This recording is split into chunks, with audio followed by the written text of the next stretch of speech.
आदरणीय हमारे विद्यालय के प्रधानाध्यापक श्री शमसे अहमद सर, हमारी प्रिंसिपल सर की मोहतरमा फातिमा साइन मैम, हमारे विद्यालय के पथ प्रदर्शक श्री अंशुमान घोष सर उर्फ गुड्डू सर, थैंक यू। हमारे विद्यालय के आदरणीय सैयद सर और यहाँ उपस्थित तमाम शिक्षिकाएं और यहाँ उपस्थित सभी छोटे बड़े बच्चों, और इन बेहद खास है और किसी भी खास चीजें होने के पीछे कई सारी वजह होती है।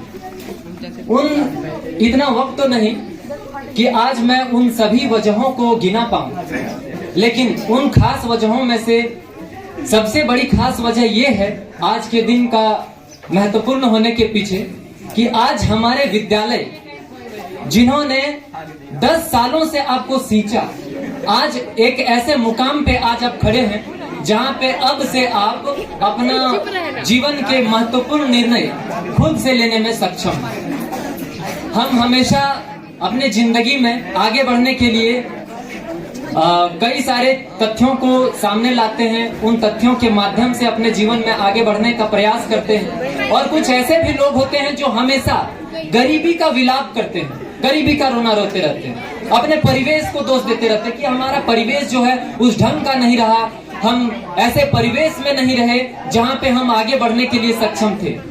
तो परिवेश और गरीबी का रोना रोने वाले लोगों के लिए मैं एक छोटा सा कहानी सुनाना चाहूंगा। आज से तकरीबन 27 साल पहले सन 1995 अप्रैल का महीना, ग्राम हुरहुरी जिला पलामू में एक छोटे से बालक का जन्म होता है। एक ऐसा बालक जो गरीबी से घिरा हुआ, उनके परिवार से उनको कुछ बहुत बड़ी विरासत नहीं मिली, तमाम चीजें उनके खिलाफ होने के बावजूद भी जैसे जैसे वो ग्रो करते रहे, जैसे जैसे उनकी बुद्धिमत्ता, उनकी क्षमता आगे बढ़ती रही, वो एक ऐसे जगह पे आके खड़े होते हैं जहां उनके तमाम हालात कुछ भी उनके अनुकूल नहीं था, सारे प्रभाव जो थे उनके प्रतिकूल थे। ऐसे में वो करे तो करे क्या? अब उनके पास गरीबी का विलाप करने के लिए समय नहीं था। अगर समय था तो कुछ अच्छा करने के लिए, अपने समाज के लिए, अपने परिवार के लिए, अपने देश के लिए और अपने लोगों के लिए कुछ कर गुजरने की तमन्ना थी उनमें। और उन्होंने लगातार अपने प्रयास से, और मैं फिर से कहना चाहूंगा, उन्होंने कभी गरीबी और परिवेश का रोना कभी नहीं रोए और अपने जीवन में लगातार आगे बढ़ते रहे, बढ़ते रहे, बढ़ते रहे। एक ऐसे परिवेश के माध्यम से मैं बात कर रहा हूं हमारे विद्यालय के प्रधानाध्यापक श्री शमसे अहमद सर का, जो गरीबी के सबसे बड़ी लड़ाई को लड़ने के बाद, महीना था दिसंबर का, धूप हुआ करता था और हम लोग यहीं पे धूप सेकने बैठते थे और तमाम चीजें हम लोग वहां पे डिस्कस करते थे साथ में बैठ करके। वहां पे सर की मैं बातों को सुनता था, शमसे अहमद सर की बातों को सुनता था, सैयद सर की बातों को सुनता था, और ये मैं हमेशा से कहता हूँ ये मेरे लिए सीखने का सबसे अच्छा वक्त हुआ करता था। कोई कुछ अच्छी चीजें, और काफी मजाक का भी दौर रहता था, काफी हंसी मजाक होती थी हम लोगों के बीच में। और उसी वक्त में जब सर से बातें करता था तो सर को मैं हमेशा ये बताता था, सर अगर कोई किसी चीजों में अगर कभी फ्रस्ट्रेट होते थे तो बोलते थे सर हम करें तो करें क्या। तो मैं सर से हमेशा यही कहता था कि सर आप अच्छी अच्छी किताबें पढ़िए, अगर आप अच्छे किताबों को पढ़ते हैं तो शायद आपको उनसे आपके प्रॉब्लम का समाधान मिल सके। लेकिन सर मैं आज उस चीज के लिए मैं आपसे माफी मांगना चाहता हूं कि मैं आपको पुस्तक पढ़ने के लिए सलाह देता था, मैं ये नहीं जानता था कि आप स्वयं में एक पुस्तक हैं। अगर आज मैं क्लास 10 के बच्चों को मैं हमेशा से कहता हूं कि अगर हम लोग लाइफ में आगे स्टेप बाय स्टेप आगे बढ़ते हैं तो हम लोगों को अपने पीछे, अपने दौर से कुछ ना कुछ विरासत में मिलता है। आप हमसे भी कुछ उम्मीद कर रहे होंगे कि सर आपसे हम लोगों को क्या मिलेगा, मैं भी आपको विरासत में कुछ दूंगा, जरूर दूंगा। सिर्फ यही कहना चाहूंगा विरासत के तौर पे, अगर कभी आपको जीवन में आगे बढ़ने में अगर कोई तकलीफ हो तो और आपको लगे कि आपके समय में गरीबी या परिवेश आपके रास्ते में आ रहा है, तो आप अपने आंखों को बंद करें और सिर्फ एक ऐसे हस्ती के बारे में सोचें जिनकी गोद में आप हमेशा से बड़े हुए, हमारे प्रिंसिपल सर। आप उनके बारे में आंख बंद करके यही सोचिएगा कि अगर शमसे अहमद सर भी गरीबी का रोना और परिवेश का रोना रोते रोते रोते अपने आंखों पे बंद कर लिए होते, तो आज ये एजुकेशन वर्ल्ड खड़ा ना होता। अगर महात्मा गांधी परिवेश का रोना रोते, तो आज हमारा देश आजाद ना हुआ होता। अगर भगत सिंह अगर परिवेश का रोना रोते, तो देश में क्रांतिकारी लहर नहीं आती। दोस्तों, कभी भी परिवेश का रोना नहीं रोना चाहिए।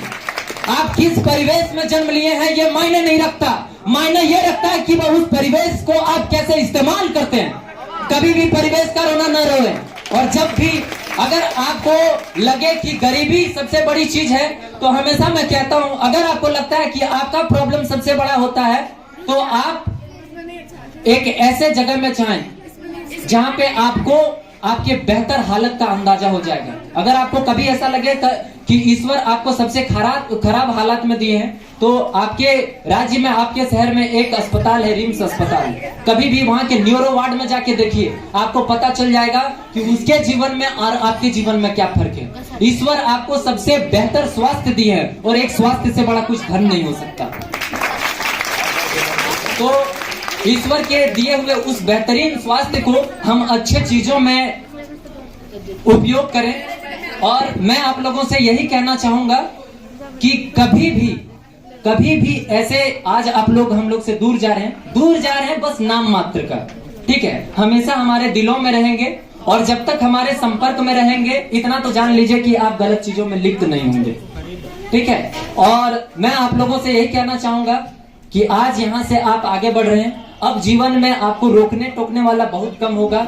जो भी आप निर्णय लेंगे वो आपका अपना निर्णय होगा।